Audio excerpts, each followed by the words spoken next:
नमस्कार, सच the reality के आज के special the reality talk show में आप सभी का स्वागत है। और आज हमारे अतिथि हैं भाजपा के प्रवक्ता असम प्रदेश के और 16 नंबर वार्ड के काउंसिलर प्रमोद जी स्वामी जी। बहुत बहुत आपका स्वागत हम व्यक्त करते हैं सच द रियलिटी की तरफ से। आपको भी बहुत बहुत धन्यवाद शुभम जी। आपने बहुत ही कम समय में जिस तरह से आपके चैनल ने जो काम किया है, मैंने आपके विभिन्न इंटरव्यूज़ और न्यूज़ भी देखे हैं। काफ़ी उच्च स्तर आपका इंटरव्यू और आपकी न्यूज़ रहती है, और कम समय में जिस तरह से आपने दर्शकों का प्यार जीता है, उसके लिए बहुत बहुत आपको भी आभार और धन्यवाद। और मैं आशा करता हूँ कि आपका ये जो चैनल है आने वाले समय में लोगों का दिल इसी तरह से जीतने में सक्षम हो। प्रमोद जी, जैसे कि अभी हाल ही में असम की सभी जो भी लोकसभा सीटें थी, सभी में मतदान की प्रक्रिया खत्म हो चुकी है। क्या स्थिति है भाजपा की असम की बात करें तो? देखिए, हमारे माननीय मुख्यमंत्री साहब ने पहले ही कहा था कि 11 साढ़े 11 का उन्होंने एक आंकड़ा दिया था। बाद में कहा कि जिस तरह से मैं जा रहा हूँ सभाओं में, जो रिस्पॉन्स है वो और भी ज़्यादा सीटें बढ़ सकती है। लेकिन मेरे ख्याल से जो उनका जो शुरू का जो आकलन था 11 साढ़े 11 सीटों का, तो वही हम जीतने में सक्षम होंगे, ऐसा मेरा मानना है। और ये अपने आप में एक बहुत ही अच्छा प्रदर्शन होगा, क्योंकि ये जो चुनाव जो है शुभम जी, ये कोई साधारण चुनाव नहीं है। ये चुनाव जो है वो देश का प्रधानमंत्री चुनने का चुनाव है, और ये चुनाव जो है आने वाले समय में देश की दशा और दिशा को तय करेगा। तो काफ़ी महत्वपूर्ण चुनाव है, और इस चुनाव में जो लोगों का जो मतदान के प्रति जो नज़रिया रहा, आप देखिए वो भी काफ़ी बदला है। और शहरी अंचलों में जहां पहले मतदान कम होता था, इस बार जो मीडिया चैनल्स और सामाजिक संगठनों ने जो जागरूकता फैलाई है, इलेक्शन कमीशन ने जो जागरूकता फैलाई है, उससे जो भारी संख्या में मतदान हुआ है, ये लोकतंत्र की, इसको मैं जीत मानूंगा। और ये चुनाव जो होते हैं, ये लोकतंत्र का एक पर्व है, और इस पर्व में अगर जनता की सहभागिता न हो, जनता अगर मतदान के लिए न आए, तो फिर चुनाव का मज़ा नहीं आता। लेकिन चुनाव में जिस तरह से भारी मतदान हुआ है, उसकी भी प्रशंसा हमें करनी पड़ेगी। और जैसे देखा गया है कि 14 सीट है असम में, तो क्या संभावना है, कितनी सीटें भाजपा को मिलने की उम्मीद है? मेरे ख्याल से 11 से 12 सीटें हम जीतने में सक्षम होंगे। कुछ सीटें जो हैं, जैसे धुबड़ी सीट है, वो पहले से ही हम नहीं जीत रहे हैं, जीतते आए हैं, क्योंकि वहाँ जो पॉपुलेशन पैटर्न है वो हमारे फेवर में नहीं है। और उसमें हमने अल्पसंख्यकों के लिए हमारी सरकार ने काफ़ी काम किया है। मोदी जी के नेतृत्व में सबका साथ, सबका विकास, सबका विश्वास की नीति पे हम चल रहे हैं। और जो बेनिफिशरी जो स्कीम्स है, उनका अल्पसंख्यक वर्गों को काफ़ी फ़ायदा हुआ है। लेकिन अभी वो लोग थोड़ा सा जिस तरह से अल्पसंख्यक वर्ग के बीच में एक दुष्प्रचार करके भारतीय जनता पार्टी की जो इमेज वहाँ जिस तरह से पोर्ट्रेट की गई है, उससे उससे उससे उनको वोट में तब्दील करने में कुछ समय लगेगा। लेकिन हम वोट बैंक की राजनीति नहीं करते, हमारा काम है जनसेवा करना, और हम उसी दिशा में हम आगे बढ़ रहे हैं। और बात करें गुवाहाटी की, तो यहाँ कांग्रेस से और बीजेपी से जो प्रत्याशी है, देखा गया है कि मतलब इस बार गुवाहाटी में मतदान भी कम हुआ है, और कांग्रेस की उम्मीदवार, मतलब कांग्रेस की तरफ से ये आ रहा है कि उनकी जीत तय है। तो क्या स्थिति है गुवाहाटी की, क्या स्थिति है? देखिए, हर पार्टी या हर प्रत्याशी जब चुनाव में उतरता है, तो वो कोई ये नहीं बोलता कि मैं हार रहा हूँ। हर प्रत्याशी कोई अगर आप पूछेंगे तो वो यही बोलेगा कि मैं जीत रहा हूँ। गुवाहाटी में परसेंटेज मेरे ख्याल से कोई ख़राब नहीं है, 65-70 के करीब परसेंटेज गया है, तो इसको आप अच्छा ही परसेंटेज कह सकते हैं। और मेरे ख्याल से जो मेरा जो राजनीतिक अनुभव है, मेरे ख्याल से गुवाहाटी में कोई कॉन्टेस्ट नहीं है, ये एक तरफा चुनाव हुआ है, और जिसमें भारतीय जनता पार्टी की जो प्रत्याशी है वो भारी बहुतों से विजय होने जा रही है। और उसकी वजह ये है कि मैंने लोगों से बात की, ये बहुत से लोगों से, तो उन लोगों ने कहा कि ये जो वोट जो है वो हम मोदी जी के नाम पे दे रहे हैं। और मोदी जी ने जो नॉर्थ ईस्ट में विभिन्न विकासमूलक जो काम किए हैं, और जिस तरह से इंफ्रास्ट्रक्चर पे काम हुआ है, जिस तरह से डेवलपमेंट पे काम हुआ है, जिस तरह से लोगों की समस्याओं को समझने में मोदी जी सफल हुए हैं। और आज तक किसी भी प्रधानमंत्री ने इतने दौरे नहीं किए जितने नरेंद्र मोदी जी ने आसाम में और नॉर्थ ईस्ट में किए। और 13 फाइनेंस कमीशन में जो कांग्रेस की सरकार थी उन्होंने, यूपीए की सरकार थी, करीब 13 फाइनेंस कमीशन में उन्होंने 86,000 करोड़ रुपए जो है वो अलॉट किया था।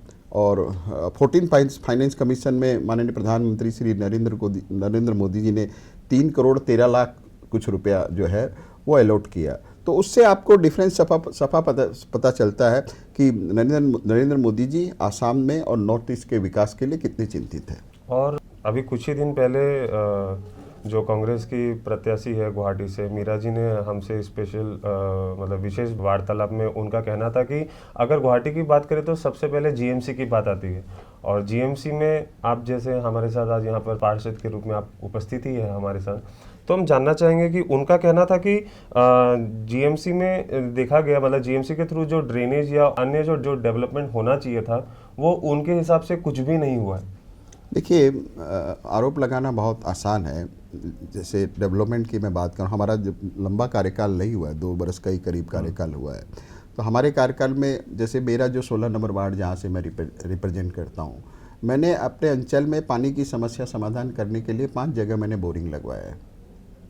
एलओजी स्कूल में लगवाया मैंने, उसके बाद में दक्षिण पात सत्र टोकोबाड़ी में जो नाम है वहाँ लगाया, राम जानकी मंदिर में लगाया, एमएस रोड में लगवाया, शंकर नगर में लगवाया।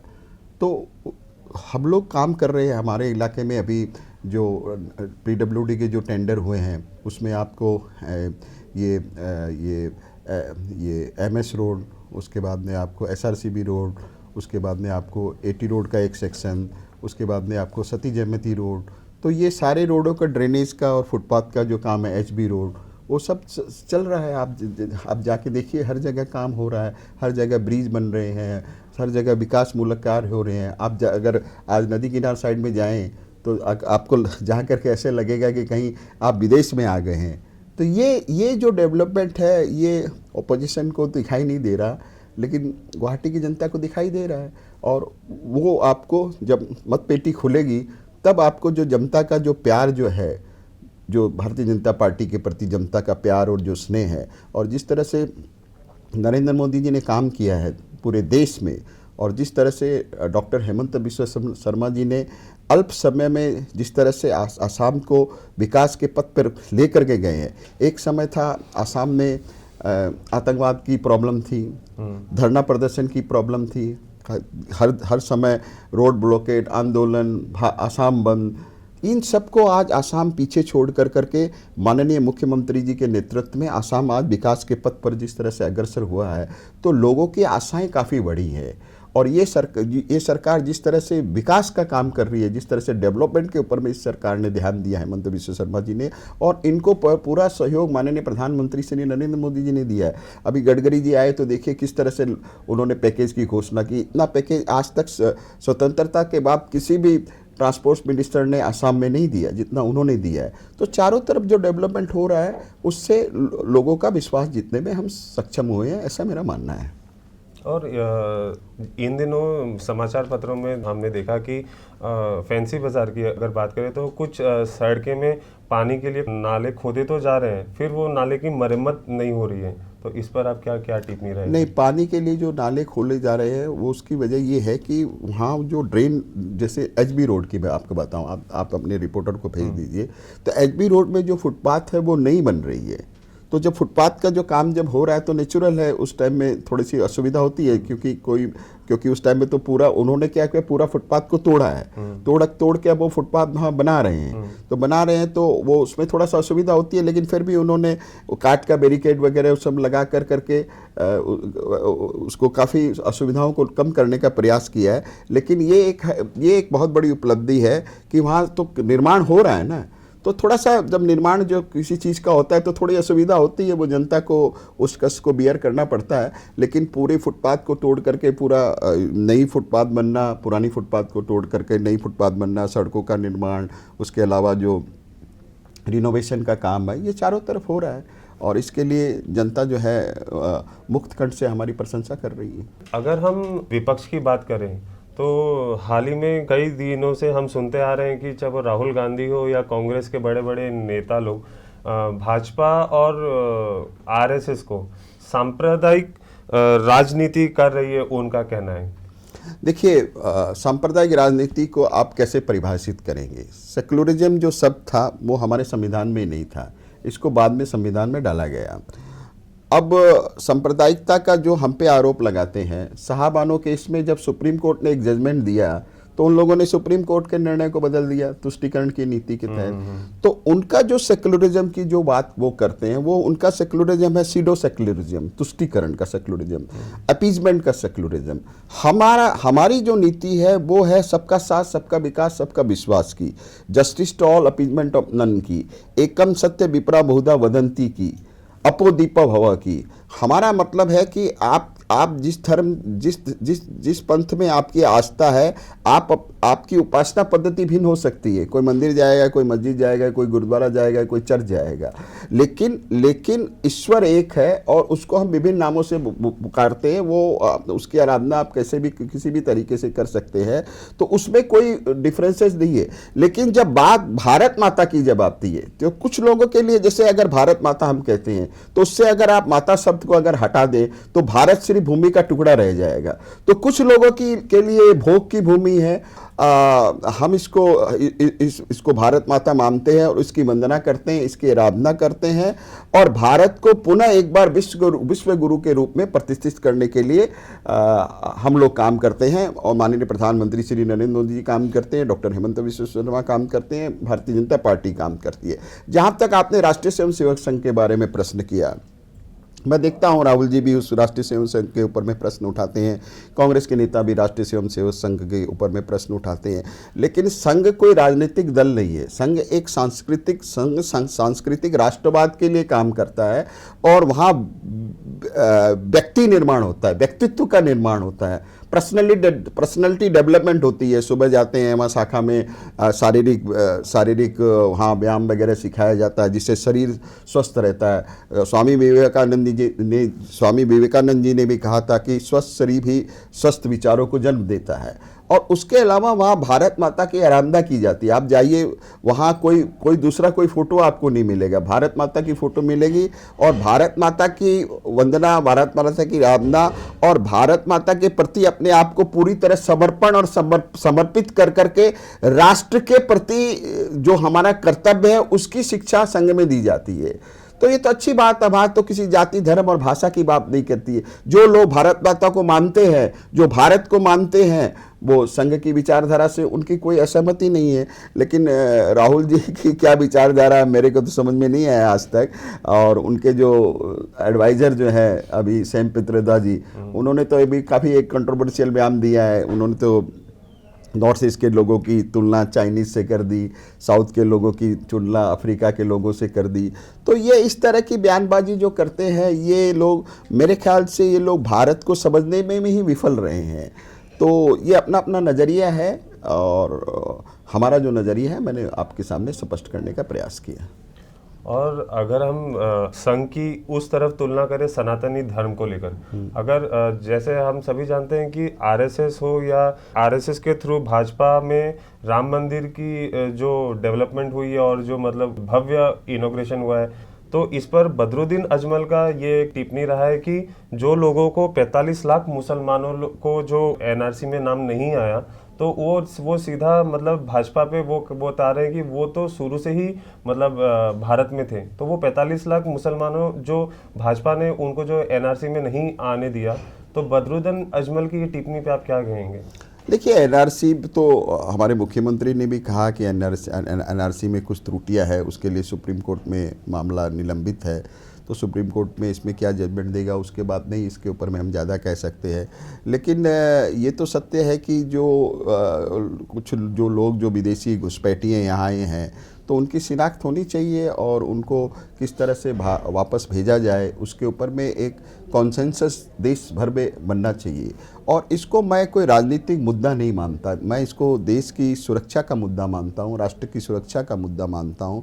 और राष्ट्र की सुरक्षा के मुद्दे के ऊपर में मेरे ख्याल से सभी दलों को एक होना चाहिए। और ये आसाम समझौता तो राजीव गांधी ने किया था, तो कांग्रेस पार्टी का भी ये कर्तव्य है कि जो आसाम समझौता जो राजीव गांधी ने किया था उसका उनको भी सम्मान करना चाहिए। साथ ही विपक्ष का कहना है कि भाजपा के आने के बाद महंगाई बहुत बढ़ रही है, क्या कहेंगे? देखिए, महंगाई के ऊपर में मैं आपको ये कहना चाहूँगा कि मेरे पास में कुछ डाटा है। ये तो ये जो बेरोज़गारी के ऊपर में मेरे पास डाटा है, साउथ अफ्रीका में जो बेरोज़गारी की जो दर है वो 32.8% है, ईरान में 9.4% है, ब्राज़ील में 8.7% है, पाकिस्तान में 8.5% है, फ्रांस में 7.4% है, इटली में 7.9% है, चाइना में 5.3% है, ब्रिटेन में 4.2% है, अमेरिका में 4% है और इंडिया में 3.2% है। और जो लोग बेरोज़गारी की बात करते हैं तो मैं आपको बताना चाहूँगा कि जब यूपीए की सरकार थी तो उस टाइम में जो महंगाई की दर थी वो करीब 8.4% महंगाई की दर थी, और आज जो महंगाई की दर जो है उसमें काफ़ी कमी आई है, नियर अबाउट 6% जो है महंगाई की दर आज की डेट में है। और उनके समय में 2004 से लेकर 2013 तक उन्होंने 6 लाख गवर्नमेंट जॉब दिए थे, और हमने 2014 से लेकर के 2023 तक हमने 9 लाख गवर्नमेंट जॉब दिए हैं। उन्होंने जो ग्रोथ ऑफ बायोटेक स्टार्टअप, उनके समय में यूपीए के समय में उन्होंने मात्र 50 दिए थे, हमने एनडीए के समय में हमने 6000 दिए। उनके समय में स्टार्टअप यूपीए के समय में 350 to 400 था, हमारे समय में ये है 1.25 लाख। और आज देखिए 25 करोड़ लोग आज गरीबी रेखा से ऊपर में आए हैं, तो ये अपने आप में उपलब्धि है। और अभी आपका ईपीएफओ का जो आंकड़ा है, ईपीएफओ के जो आंकड़ा है, ईपीएफओ का आंकड़े के अनुसार हर महीने 12 लाख जो जॉब है, पर मंथ जो है 12 लाख जॉब मोदी सरकार ने ईपीएफओ के आंकड़े के हिसाब से हर महीने 12 लाख जॉब दिए। तो 12 लाख अगर जॉब हर महीने दी है तो उसको 12 × 12 अगर हम लोग करेंगे तो आपको 1,44,00,000 जॉब ईयरली हो गए। तो ये 25 करोड़ लोगों का गरीबी रेखा से ऊपर आना, 1,44,00,000 लोगों का हर साल नौकरी मिलना ईपीएफओ के आंकड़े के अनुसार, तो ये जो मोदी जी के नेतृत्व में जो काम हुआ है, इसको विपक्ष कहीं ना कहीं नहीं देख नहीं रहा है। और वो लोग एक नैरेटिव सेट करना चाहते हैं, वो हर बात पे बेरोजगारी और इसकी महंगाई की बात करते हैं। तो उनके समय तो महंगाई की दर 10% से ऊपर थी, तो आज तो सिंगल डिजिट में है। तो और उसके अलावा देखिए पूरे विश्व में का भी आंकड़ा मैंने आपके सामने रखा है, भारत में सबसे कम है। तो एक नैरेटिव रखना देश की जनता के सामने अलग बात है, लेकिन आज देश की जनता का आस्था और विश्वास किसके ऊपर में है?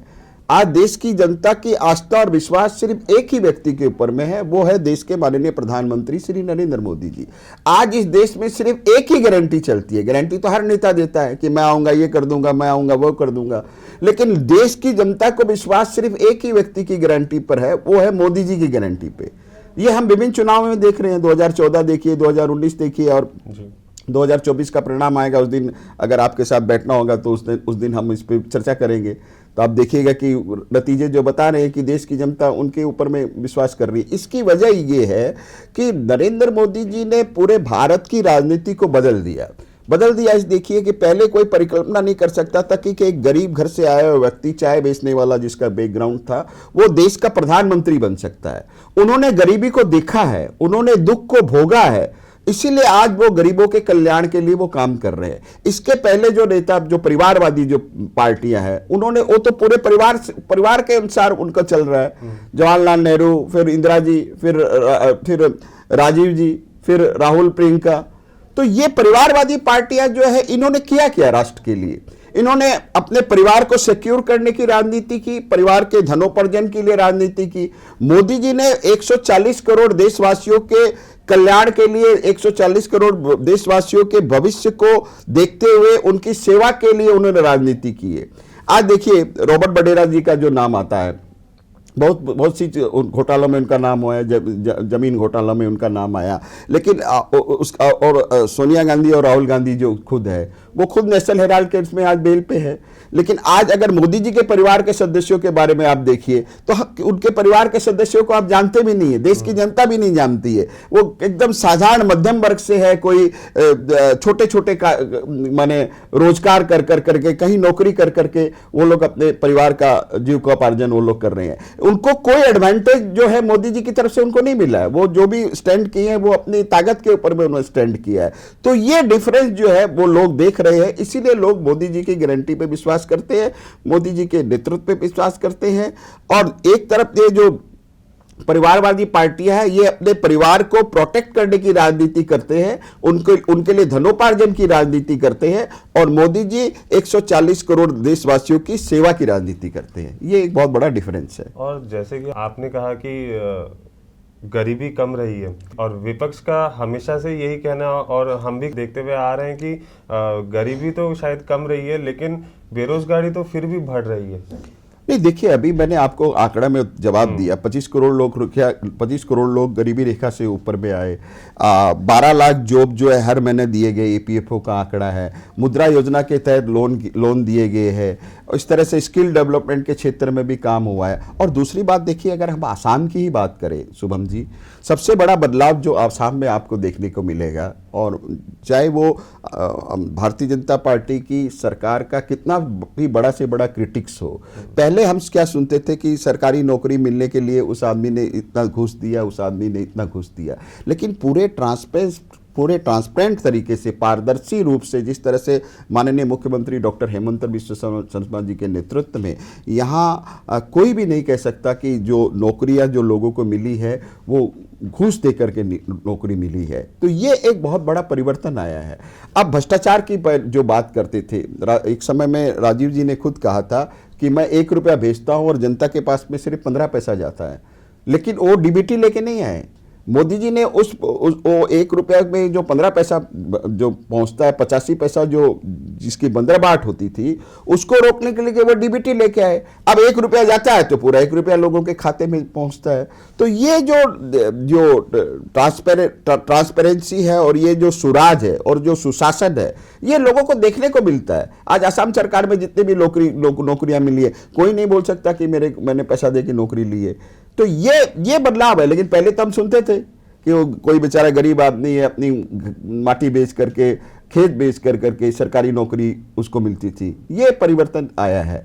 तो ये देश की जनता देख रही है, असम की जनता देख रही है, और विकास के पक्ष में, डेवलपमेंट के पक्ष में, और राष्ट्र की सुरक्षा को मद्देनजर रखते हुए। अब देखिए, एक समय में क्या था, आप देखिए, आतंकवादी हमारे देश में आते थे, आतंकवादी घटना को अंजाम देते थे, चले जाते थे, कोई कार्रवाई नहीं होती थी। बम्बई में हमारी जो आर्थिक राजधानी है, उस पर भी हमला हुआ, कोई कार्रवाई नहीं हुई। लेकिन आज जब उरी में जब हमला हुआ, तो हमारे जवानों ने सर्जिकल स्ट्राइक की।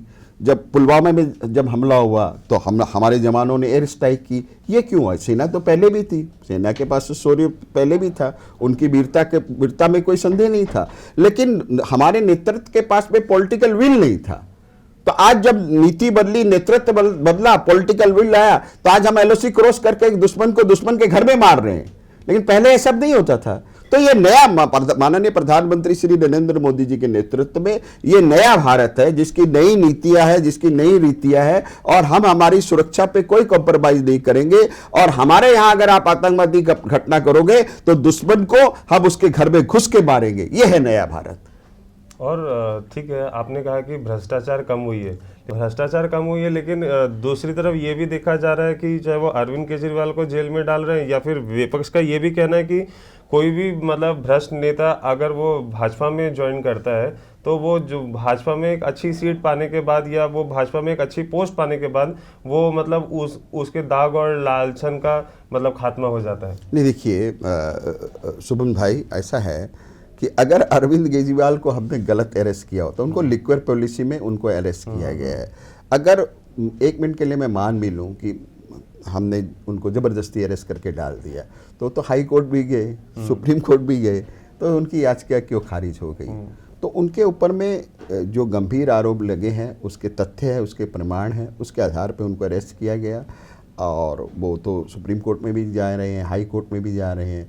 तो अगर वो निर्दोष है तो फिर उनको क्या प्रॉब्लम है? सुप्रीम कोर्ट से, हाई कोर्ट से उनको बेल मिल जाएगी, उनको क्लीन चिट लेकर के वो निकल जाएंगे। तो ये तो एक बात हुई। दूसरी बात आपने कही कि जो भारतीय जनता पार्टी में आते हैं तो वो पहले भ्रष्ट रहते हैं, और भारतीय जनता पार्टी के में आने के बाद में उनके भ्रष्टाचार जो है वो दाग मिट जाते हैं। ऐसा है कि भारतीय जनता पार्टी में अगर कोई आया है तो उसके जो मुकदमे हैं वो तो ख़त्म नहीं हुए, मुकदमे अपनी जगह कायम है, कानून अपनी दिशा में अपना काम करेगा। लेकिन जब तक वो कांग्रेस में रहते हैं तब तक तो ठीक है। जैसे ही भारतीय जनता पार्टी में आते हैं तो कांग्रेस वाले आरोप लगाते हैं। तो अगर कोई भ्रष्ट नेता था तो कांग्रेस उसी टाइम में उसको अपनी पार्टी से क्यों नहीं निलंबित करती कि ये भ्रष्टाचारी है, हम इसको नहीं रखेंगे। तो वो इंतजार करते हैं कि कब वो भारतीय जनता पार्टी में जाएगा और कब हम उसके ऊपर में एलिगेशन लगाएंगे। तो हमारा इस मामले में जीरो टॉलरेंस की नीति है। जो भी किसी के विरुद्ध में अगर कोई केस है कि कोई भी केस विड्रॉ नहीं किया गया है उसके ऊपर में कानून अपनी कार्रवाई करेगा। लेकिन ऐसा है कि जब यूपीए की सरकार थी, यूपीए की सरकार के समय में जो घोटाले हुए, उन घोटालों को बहुत से हमारे नेता लोग या बहुत से जो सार्वजनिक जीवन में लोग हैं, वो लोग उन घोटालों को तथ्यों के साथ में, प्रमाण के साथ में वो लोग सुप्रीम कोर्ट में गए। सुप्रीम कोर्ट में उन्होंने उस बात को रखा और सुप्रीम कोर्ट की निगरानी में उसके ऊपर में जांच के आदेश हुए। जैसे नेशनल हेराल्ड में सुप्रीम कोर्ट के आदेश के ऊपर में नेशनल करंट में जांच हुए। तो अगर भी भारतीय जनता पार्टी में अगर कोई भ्रष्ट नेता है, अगर मैं विपक्ष की बात को एक बार मान भी लूँ, तो उनके पास तो वकीलों की फौज है। वो तथ्य प्रमाण लेकर के क्यों सुप्रीम कोर्ट में या हाई कोर्ट में नहीं जाते कि भाई इसके पूरे ये भ्रष्टाचार के आरोप है, आप भी एक SIT बैठाइए और इसके ऊपर में कार्रवाई करें। इनके पास तो वकीलों की फौज है, ये क्यों नहीं जाते हैं? तो ये जो नहीं जाते, इससे ये बात है कि ये एक पॉलिटिकल प्रोपेगेंडा है जो बोलने के लिए बोलते हैं। लेकिन अल्टीमेटली जो इस देश में दो अदालत है। एक अदालत है जो सुप्रीम कोर्ट, हाई कोर्ट जो है वो अपने फैसले देती है, उस हिसाब से देश आगे बढ़ता है। दूसरी जो सबसे बड़ी अदालत है वो जनता की अदालत है। अगर कोई भ्रष्ट नेता है तो जनता की अदालत में उसका फैसला होता है, जनता उसको समर्थन करती है या नहीं करती है। तो दो अदालतें हैं, दो अदालतों में से हर स्क्रूटनी हो करके एक नेता जो है वो अपने राजनीतिक कैरियर में आगे बढ़ता है। और यही इस देश का संविधान है, यही यहाँ का की व्यवस्था है। और प्रमोद जी, अगर हम इंडियन अलायंस की बात करें तो देखा जा रहा है भारत के कई राज्यों में इंडियन अलायंस का प्रभाव मतलब गहराई से पड़ रहा है। इस पर आप क्या कहेंगे? देखिए, कोई भी अलायंस हो, पहले तो उस अलायंस में आपको नेतृत्व चाहिए, फिर नीति चाहिए, फिर नियत चाहिए, फिर रोड मैप चाहिए। तो इनका नेतृत्व कौन है? अगर इंडिया अलायंस की हम बात करें, उसको हम इंडिया अलायंस इंडिया अलायंस बोलते हैं। उसका नेतृत्व कौन कर रहा है? उनके पास में प्राइम मिनिस्टर का फेस कौन है? उनके नेता बोलते हैं कि हर साल एक प्राइम मिनिस्टर बदलेंगे। उनके नेता बोलते हैं कि हमको देश में कमज़ोर प्रधानमंत्री चाहिए जिससे राज्य शक्तिशाली होंगे। आप देखिए जिस तरह से आज इंटरनेशनल जो पोजीशन है, और हमारे यहाँ एक तरफ चाइना और एक तरफ पाकिस्तान है, उस स्थिति में हमको एक मजबूत नेतृत्व की ज़रूरत है, एक मजबूत सरकार की ज़रूरत है। तो एक मजबूत नेतृत्व जब रहेगा तभी एक मजबूत सरकार मिलेगी। तो इनके पास तो प्राइम मिनिस्टर का कोई फेस नहीं है, इनके पास कोई नीति नहीं है, कोई रोड मैप नहीं है। अब आप बताइए, वायनाड में राहुल गांधी चुनाव लड़ रहे हैं, उनके अगेंस्ट में कम्युनिस्ट पार्टी ने अपना कैंडिडेट दे दिया। तो अगर उनमें अगर इतना ही उनमें अगर ये एका था तो फिर राहुल जी के अगेंस्ट में उनको कैंडिडेट क्यों दिया? और अन्य जगह भी देखिए कहाँ 1 to 1 फाइट हो नहीं रहा है। तो इनके पास में कोई स्पष्ट विजन नहीं है, कोई नीति नहीं है। और फिर देखिए इंडिया जो अलायंस है, मेरे को तो इनकी राजनीति भी समझ में नहीं आती। देखिए, चुनाव आते हैं, चुनाव जाते हैं, कोई चुनाव जीतता है, कोई चुनाव हारता है, वो एक अलग बात है। वाजपेयी जी की मुझको एक बात याद आती है कि क्या हार में क्या जीत में किंचित भी मैं भयभीत नहीं, कर्तव्य पथ पे जो भी मिले ये भी सही वो भी सही।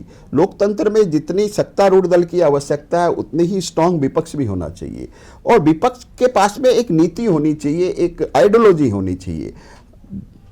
हमें दुख इस बात का होता है जब इंडियन अलायंस के नेता जब सनातन की तुलना जब कोरोना से करते हैं, डेंगू से करते हैं, मच्छर से करते हैं। तो ये क्या तरीका हुआ कि एक सनातन धर्म जो इतना पुराना है, जिसका न कोई अंत है, जो अनादि है, अनंत है, उसके बारे में इस तरह के विचार। तो वहाँ वो राहुल गांधी और इंडियन अलायंस के नेता क्यों नहीं बोलते कि भैया आप ये जो स्टेटमेंट दे रहे हैं ये गलत है और आपको हम हमारे अलायंस से बाहर करते हैं। सनातन का बारे में इनका जो सोच है वो इतनी गंदी सोच है। फिर उसके बाद में जो खड़गे जी हैं वो बोलते हैं कि मोदी आएगा तो सनातन मजबूत होगा। तो मोदी जी तो आज 10 साल से प्रधानमंत्री है। सनातन का तो कोई आदि और सनातन का तो अनादि और अनंत है, इसकी तो कोई शुरुआत का भी पता नहीं। और कब इसका कोई अंत का भी कोई ये नहीं है। तो फिर जो इस तरह की जो बयानबाजी कांग्रेस और इंडिया अलायंस के नेता जो करते हैं सनातन के विरुद्ध में, और आप देखिए शुभम जी, अभी भगवान राम का प्राण प्रतिष्ठा समारोह हुआ अयोध्या में, भव्य हुआ, सारी राजनीतिक पार्टियों को न्योता दिया गया, इंडिया अलायंस के नेता लोग नहीं गए, वे उनकी मर्जी है वो जाए या नहीं जाए। लेकिन जो लोग गए, जैसे एक अभी मैंने आज इंटरव्यू पढ़ रहा था मैं, वो छत्तीसगढ़ से आती है राधिका खैर बोल के, उन्होंने कहा कि मैं जब गई तो मेरे को बोला गया कि वहाँ क्यों गए, आचार्य प्रमोद कृष्ण के साथ ने भी वैसा, ऐसे बहुत से लोग हैं। तो ये कौन सी दिशा में देश को आगे बढ़ रहे हैं? अगर सेकुलरिज्म को हम माने तो सर्वधर्म समभाव, ये तो हर व्यक्ति को छूट है कि वो अपने तरीके से अपनी उपासना पद्धति करे, अपने आराध्य की पूजा करे, अपने आराध्य के प्रति अपने समर्पण को व्यक्त करे, अपनी आस्था को व्यक्त करे। तो ये तो एक हिसाब से डिक्टेटरशिप कर रहे हैं कि भाई आप मंदिर नहीं जा सकते। तो ये जो सोच जो है, ये मेरे ख्याल से लोकतंत्र के लिए भी घातक है और देश के लिए भी घातक है। अगर सेकुलरिज्म की ट्रू परिभाषा हम करें तो सर्वधर्म समभाव, सारे धर्म बराबर है, सर्वे भवन्तु सुखिन सर्वे भवन्तु निरामया, justice to all, appeasement of none. ये जो आइडियोलॉजी है, इस आइडियोलॉजी पे हमें आगे बढ़ना पड़ेगा। सनातन को अगर पानी पी पी के कोसना ही अगर धर्मनिरपेक्षता है तो इस धर्मनिरपेक्षता से हम सहमत नहीं हैं। और हम कुछ दिनों ही नहीं, बहुत सालों से देखते आ रहे हैं, जब से हिमंत विश्व शर्मा जी मुख्यमंत्री बने हैं या जब वो शिक्षा मंत्री थे असम के, भारत की बात करें तो नरेंद्र मोदी, मतलब आप इनके व्यक्तित्व को आप कैसे कंपेयर करेंगे? देखिए, दोनों का व्यक्तित्व अलग अलग है, लेकिन कुछ समानताएं दोनों के व्यक्तित्व में आप देखने को आपको मिल सकती है अगर आप क्लोजली अगर वॉच करें। एक तो क्या है कि नरेंद्र मोदी जी भी 18 से 20 घंटा तक काम करते हैं, और हमारे आसाम के जो माननीय मुख्यमंत्री है ये भी 18 से 20 घंटा तक काम करते हैं। और इन दोनों नेताओं को जब हम देखते हैं तो दोनों नेताओं में एक जनून है, जन सेवा का जनून।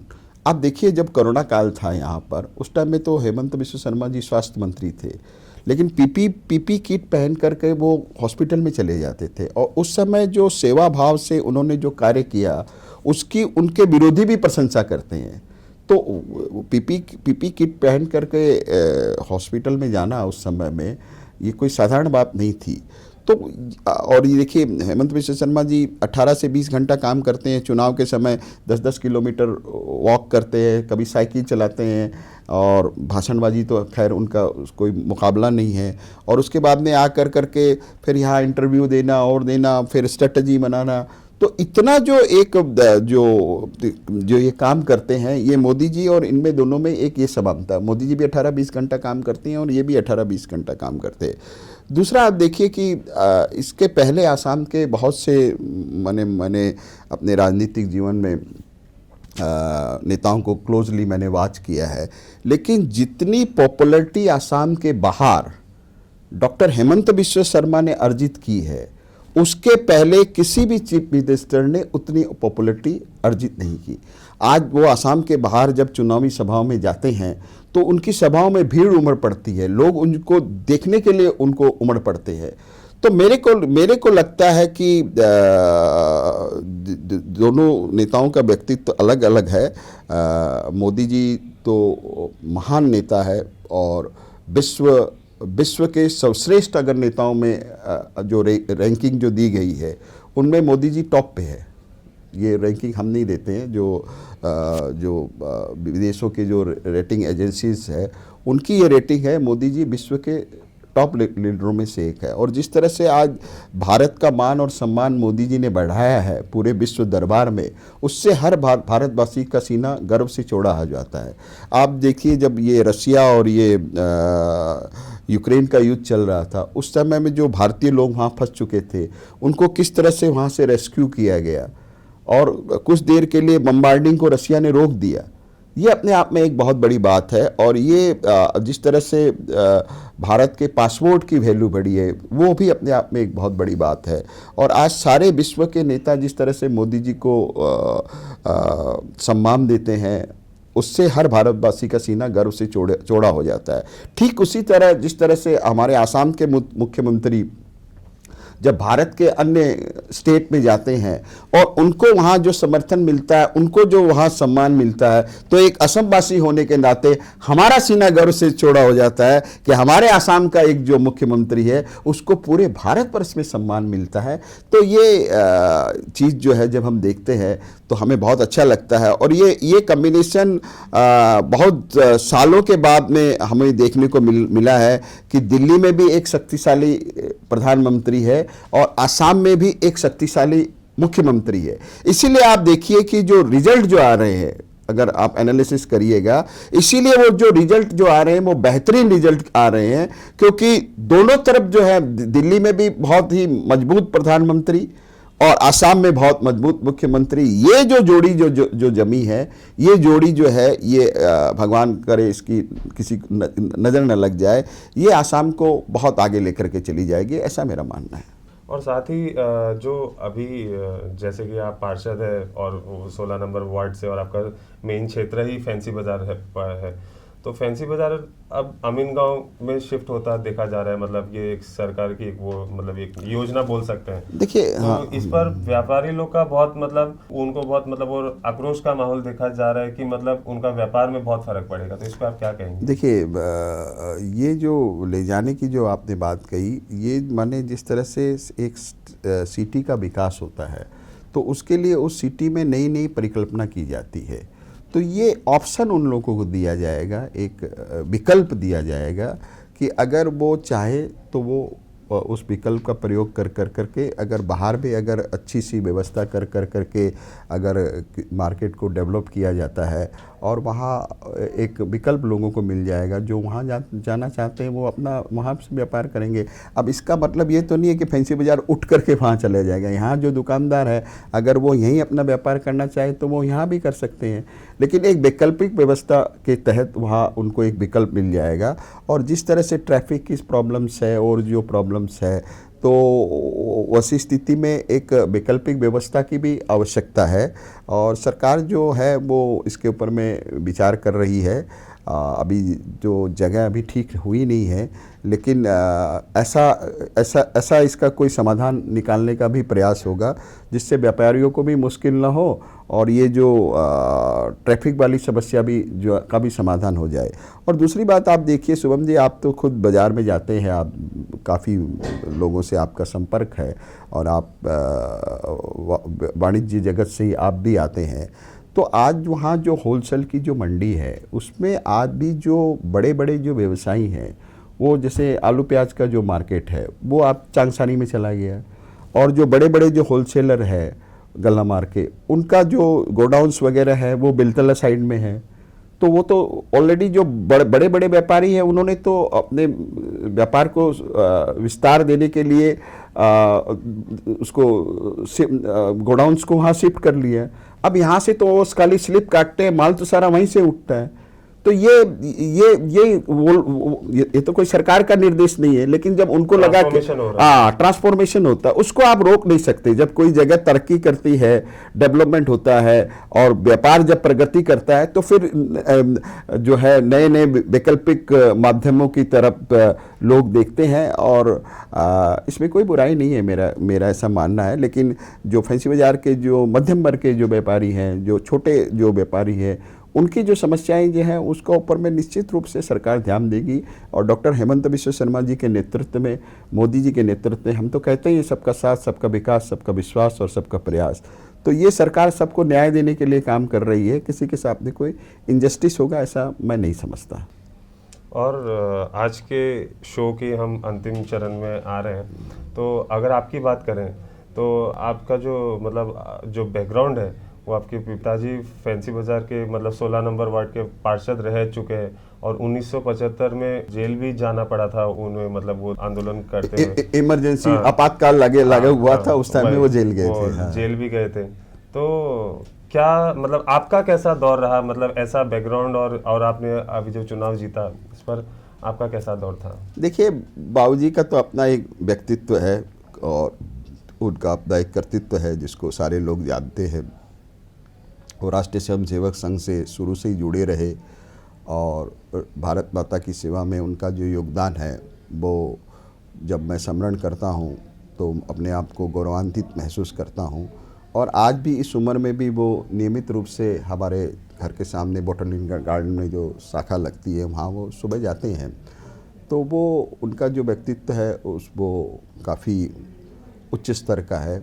और आज जो 16 नंबर वार्ड है वो एक समय 29 नंबर वार्ड था, तो वहाँ से वो चुनाव भी लड़े, चुनाव जीते भी। उस टाइम में भारतीय जनता पार्टी का कोई ऐसा प्रभाव भी नहीं था, सीमित साधन थे। उन्होंने संघर्ष किया और जनता ने उनको आशीर्वाद दिया। और मैं आज अपने वार्ड की जनता को के प्रति मैं भी आपके चैनल के माध्यम से कृतज्ञता व्यक्त करता हूँ, धन्यवाद देता हूँ मेरी जनता को कि जिस जनता ने मेरे बाबूजी को प्रेम और स्नेह दिया, उसी जनता ने अभी जो 2 साल पहले जो चुनाव हुआ उसमें उसी जनता ने मेरे को भी स्नेह और प्रेम दे करके, समर्थन दे करके विजय मनाया। और मैं प्रयास कर रहा हूँ जनता की सेवा करने का। और राजनीति का जो सफ़र है उस सफ़र में मैं अपना काम कर रहा हूँ और मैं आगे काम करते हुए मैं आगे बढ़ रहा हूँ।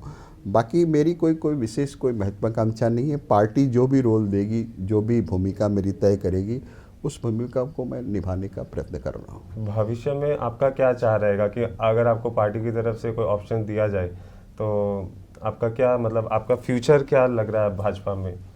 देखिए, मैं कोई भाजपा में मैं कोई फ्यूचर बनाने के लिए नहीं आया। भाजपा में मैं पॉलिटिकल करियर की बात कर रहे थे। मैं वही बता रहा हूँ, मैं राष्ट्र की सेवा करने के लिए मुझे एक माध्यम चाहिए था। तो मुझे लगा कि भारतीय जनता पार्टी से अच्छा कोई और माध्यम हो नहीं सकता।